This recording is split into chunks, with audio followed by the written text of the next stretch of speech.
सावित्रीबाई फुले शिक्षण प्रसारक मंडळ संचलित रेणुका हायस्कूल सातारा परिसर औरंगाबाद. मी सहशिक्षक श्री हराळे M.V.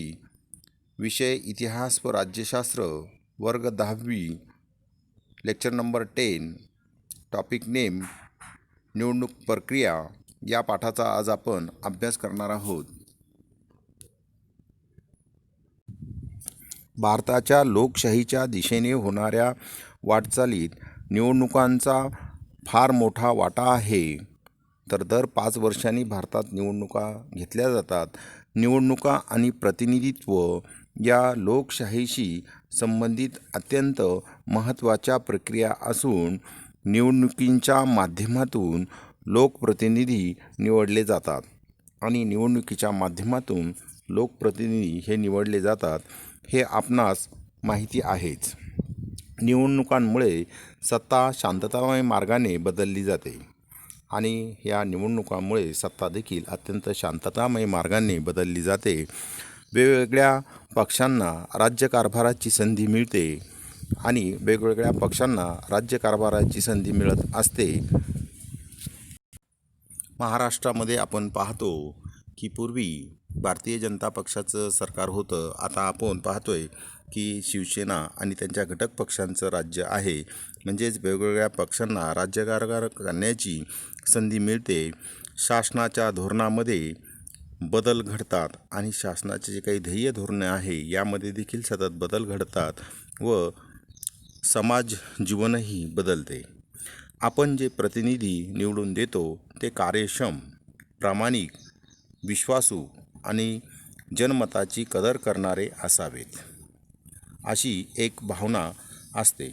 आणि आपण जे प्रतिनिधी निवडून देत असतो ते कार्यक्षम, ते काम करणारे असावेत, प्रामाणिक असावेत, लोकांचा त्यांच्यावर विश्वास असावा, जनमताची कदर करणारे असावेत. म्हणजे लोकांच्या ज्या काही इच्छा अपेक्षा आहेत, अडीअडचणी आहेत ते सोडवणारे ते प्रतिनिधी असावेत, सरकार असावेत अशी एक भावना असते. ज्या निवडणूक प्रक्रियेद्वारे आपण त्यांना निवडून देणार आहोत ती निवडणूक प्रक्रिया खुली, न्याय्य व विश्वासार्ह असावी लागते. आणि ज्या निवडणुकीद्वारे आपण लोकप्रतिनिधींना निवडून देणार आहोत अशी ही निवडणूक प्रक्रिया खुल्या वातावरणामध्ये न्याय्य व विश्वासार्ह असावी लागते. या दृष्टीने भारताच्या संविधानाने निवडणूक घेण्यासाठी एक स्वतंत्र निवडणूक आयोगाची तरतूद केली आहे आणि निवडणूक घेण्याचं काम निवडणूक आयोग करतो त्यासाठी तरतूद केलेली आहे. भारताचा निवडणूक आयोग आणि राज्य पातळीवर असणारा राज्य निवडणूक आयोग आपल्या देशातील सर्व महत्त्वाच्या निवडणुका घेतात. आणि जो काही भारताचा निवडणूक आयोग आहे आणि राज्य पातळीवर असणारा राज्य निवडणूक आयोग आपल्या देशातील सर्व महत्त्वाच्या निवडणुका घेतात.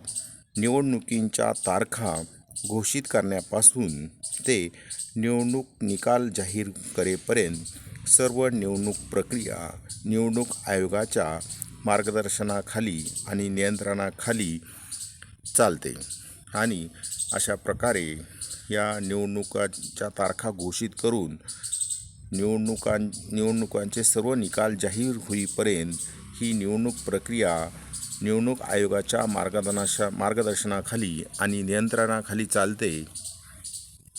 माहीत आहे का तुम्हाला प्रतिनिधित्व म्हणजे काय? माहीत आहे का तुम्हाला प्रतिनिधित्व म्हणजे काय? प्रश्नचिन्ह आहे. आधुनिक लोकशाही ही प्रातिनिधिक लोकशाही आहे आणि अशा प्रकारे जी आधुनिक लोकशाही आहे ती प्रातिनिधिक लोकशाही आहे. लोकशाहीतील निर्णय प्रक्रियेत संपूर्ण जनतेला सामावून घेणे शक्य नाही आणि अशा प्रकारे या लोकशाहीतील निर्णय प्रक्रियेमध्ये सगळ्याच जनतेला सामावून घेणे शक्य नसते.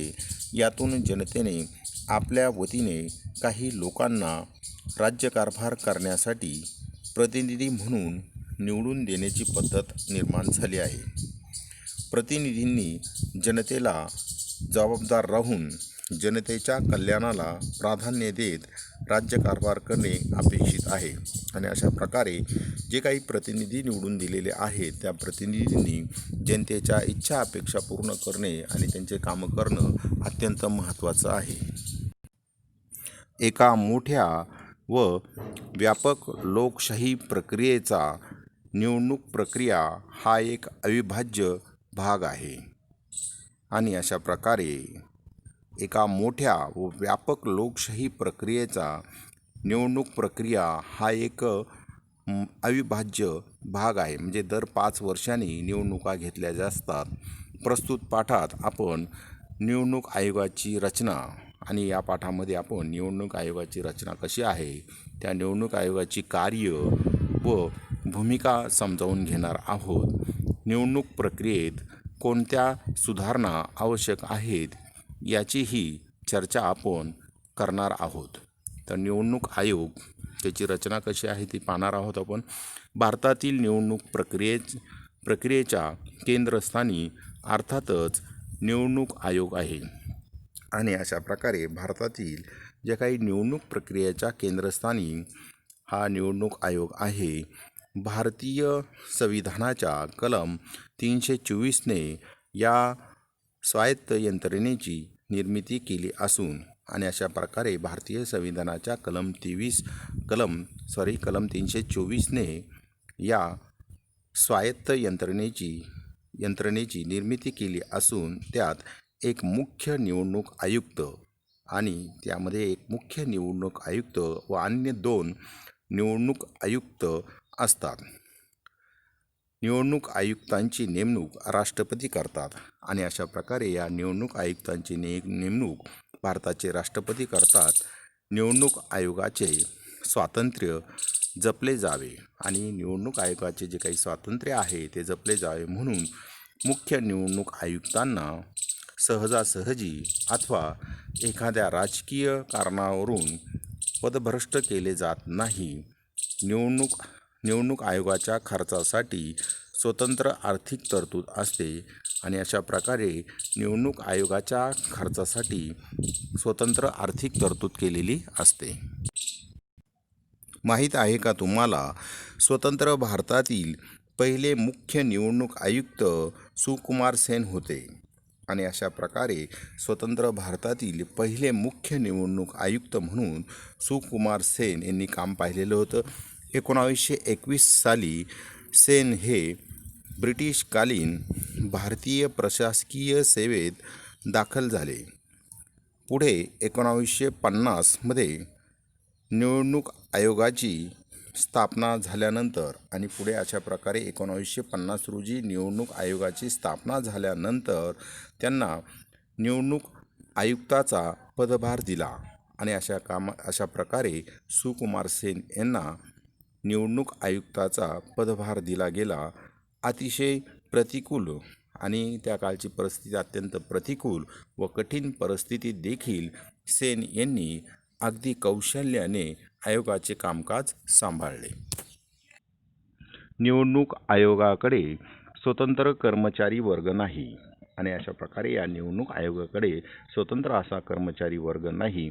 इतर शासकीय विभागातील अधिकारी, शिक्षक व कर्मचाऱ्यांच्या मदतीने निवडणूक प्रक्रिया पार पाडली जाते.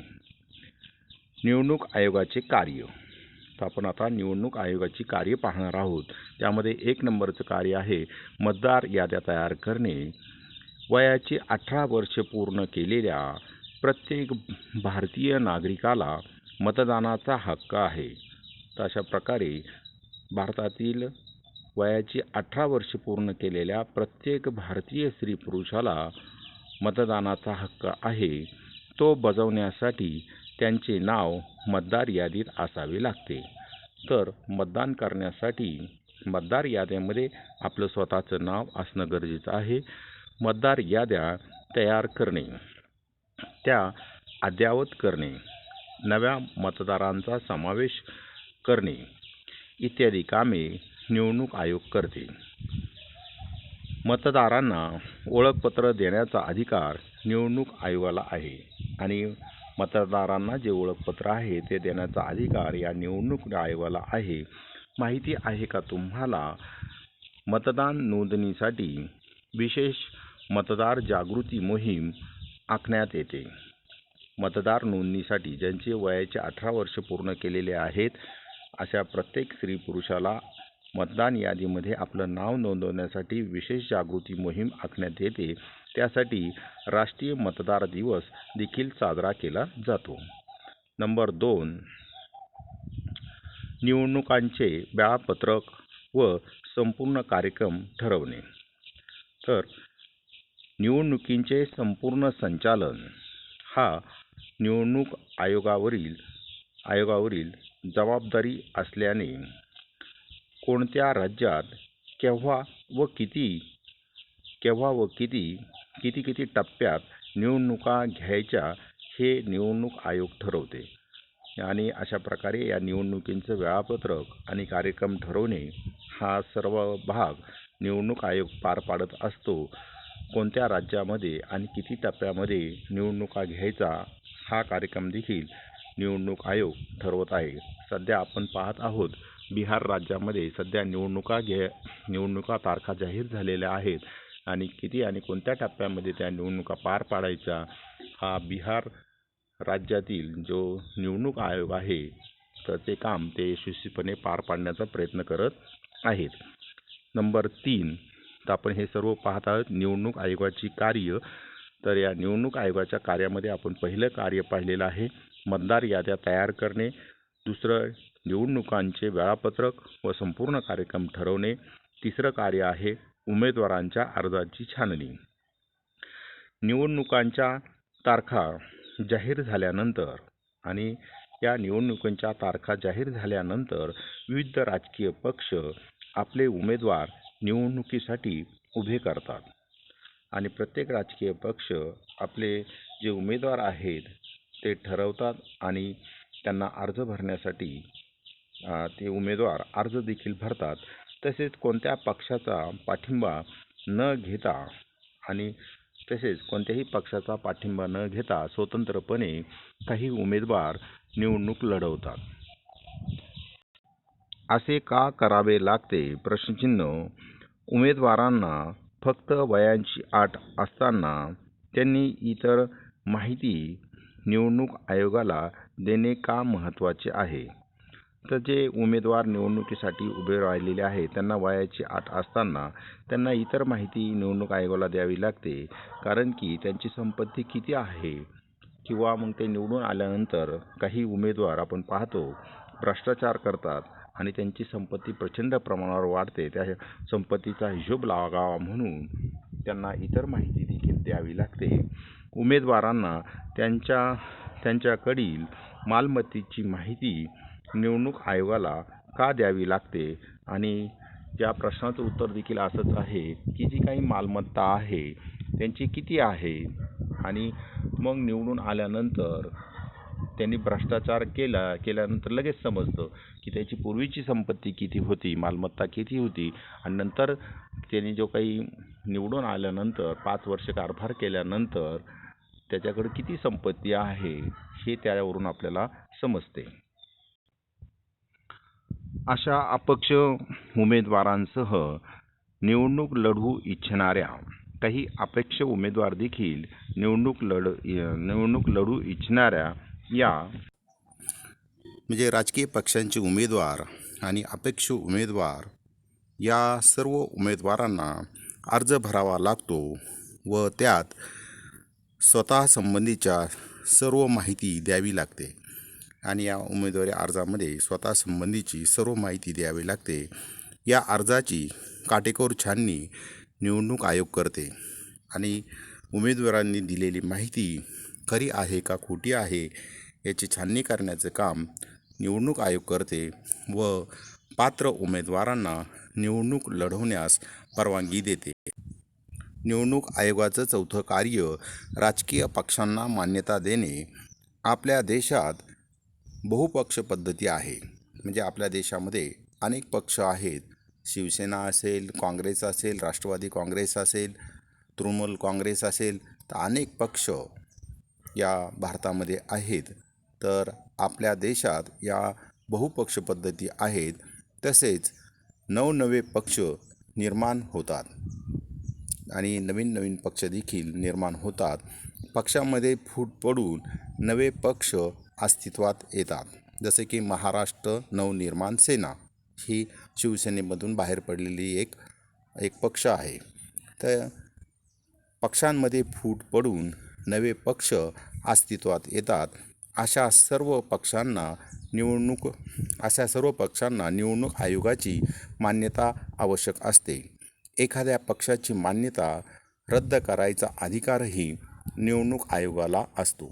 जसं एखाद्या राजकीय पक्षाला मान्यता देणं हे निवडणूक आयोगाचं काम आहे, तसेच एखाद्या पक्षाची मान्यता काढून घेण्याचं काम देखील निवडणूक आयोग करत असतो. निवडणूक आयोग राजकीय पक्षांना निवडणूक चिन्हे देते आणि अशा प्रकारे हे निवडणूक आयोग राजकीय पक्षांना निवडणूक चिन्हे देण्याचं देखील काम करत असतं. निवडणूक आयोगाचं 5वं कार्य आहे निवडणुकीसंबंधी वाद सोडवणे. निवडणुकीसंबंधी काही वाद निर्माण झाल्यास ते सोडवण्याची जबाबदारी निवडणूक आयोगावर असते. त्यानुसार एखाद्या मतदारसंघात पुन्हा निवडणुका घेणे अथवा उमेदवारांची अपात्रता घोषित करणे ही कामे निवडणूक आयोगाची आहेत. तर अशा प्रकारे हा जो निवडणूक आयोग आहे तर निवडणूक आयोगावर असते. त्यानुसार एखाद्या मतदारसंघात पुन्हा निवडणूक घेण्याचं काम देखील हा निवडणूक आयोग करत असतो आणि उमेदवाराची अपात्रता, जर तो उमेदवार निवडणुकीस अपात्र असेल तर त्यास अपात्र घोषित करणे ही कामे देखील निवडणूक आयोग करत असतो. तुम्ही सांगू शकाल का? प्रश्नचिन्ह. राजकीय पक्षांना मान्यता देताना निवडणूक आयोग कोणते निकष लावते? की तो राजकीय पक्ष किती मोठा आहे आणि त्याला किती त्यांचे सभासद मागील काही पंचवार्षिक निवडणुकीमध्ये निवडून आलेले आहेत, या सर्व गोष्टींचा विचार निवडणूक आयोग करत असते. असे का? प्रश्नचिन्ह. अनुसूचित जाती व अनुसूचित जमातींसाठी काही मतदारसंघ राखून ठेवले जातात. तर अनुसूचित जाती आणि अनुसूचित जमातीमधील लोकांचा विकास व्हावा, त्यासाठी देखील त्यांचे काही उमेदवार निवडून येणं गरजेचं असतं. सर्वच राजकीय पक्षांना निवडणूक चिन्हे असतात आणि सर्वच राजकीय पक्षांना निवडणूक चिन्हे असतात. मतदानाच्या वेळी आणि मतमोजणी करताना राजकीय पक्षाचे अधिकृत प्रतिनिधी हजर असतात. दूरदर्शन, आकाशवाणी या प्रसारमाध्यमावर आपली बाजू मांडण्याची सर्व मान्यताप्राप्त पक्षांना समान संधी असते. की दूरदर्शन आणि आकाशवाणी हे अत्यंत प्रभावशाली माध्यमे आहेत. प्रत्येक राजकीय पक्षांना जनतेपर्यंत पोहोचण्यासाठी त्या पक्षांनी केलेली कार्य ही लोकांना समजावी म्हणून प्रत्येक पक्षांना समान संधी दिली जाते. थँक्यू. नेक्स्ट लेक्चर नंबर 11 निवडणूक प्रक्रिया या पाठाचा अभ्यास आपण नंतर करणार आहोत.